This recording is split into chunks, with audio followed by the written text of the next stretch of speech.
yang pertama yang saya mungkin coba menjawab setingkat-tingkatnya. Mungkin yang terkait dengan pertanyaannya ada lumayan ada 6 pertanyaan yang seluruhnya sebenarnya terkait dengan judi online. Nah, dapat kami informasikan bahwa OJK itu telah kalau dalam jumlah pemblokiran yang diminta oleh OJK kepada bank-bank itu sekarang sudah mencapai angka 8.000 ya kira-kira merelas rekening terkait dengan perjudian daring. Ini termasuk rekening penampungan dana judi daring yang tersebar di berbagai bank.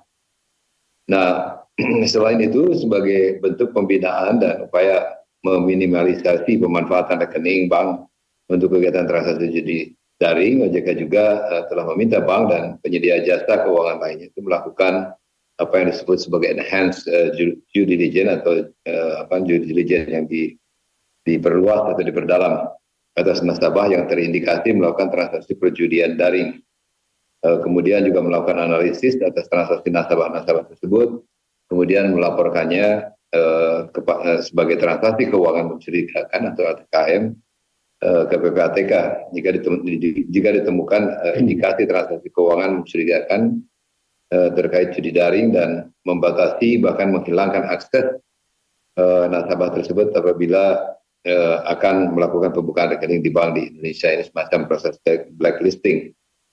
Kemudian juga OJK telah melakukan sebetulnya berbagai upaya untuk memberantas penyalahgunaan rekening bank untuk kegiatan tindak pidana termasuk judi daring, antara lain melalui aktivitas pemeriksaan on-site yang mencakup penerapan anti pencucian uang, pencegahan pendanaan terorisme atau APU PPT, salah satunya dengan mereview sistem APU PPT bank agar dapat secara efektif mengidentifikasi anomali transaksi yang mengarah ke indikasi transaksi keuangan mencurigakan, termasuk transaksi judi daring ini.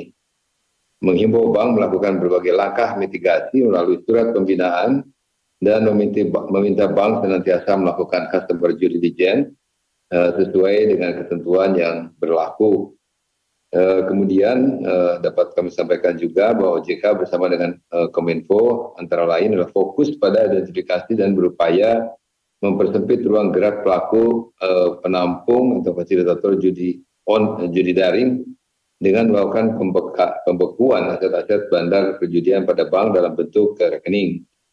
Namun demikian, apabila dalam proses analisis transaksi keuangan baik yang dilakukan oleh bank maupun OJK pada saat pemeriksaan ditemukan rekening-rekening terafiliasi lainnya, ini termasuk pada pemain judi online yang melakukan deposit, maka rekening tersebut dapat pula dilaporkan kepada PPATK.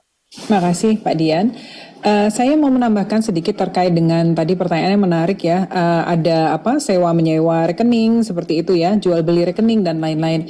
Bisa saya sampaikan rekan-rekan media bahwa memang OJK beberapa kali menerima pengaduan dari masyarakat ya dengan menyebutkan bahwa terjadi pencurian data pribadi dan sebagainya. Tapi ternyata setelah dilakukan verifikasi, pemanggilan dan lain-lain, ternyata ya memang ada yang dengan sukarela digunakan data diri nicknya untuk pembukaan rekening dengan mendapatkan imbalan. Nah, yang seperti ini tentu bukan yang termasuk yang kita lindungi gitu ya. Bahkan bisa kita lihat ini turut serta bersama-sama kalau kemudian rekening tersebut dilakukan untuk melakukan kejahatan. Jadi sekalian ini mengedukasi masyarakat bahwa ya hati-hati dalam misalnya meminjamkan apalagi sampai menerima imbalan untuk pembukaan rekening yang kemudian selanjutnya digunakan orang lain yang kita tidak tahu akan digunakan untuk apa.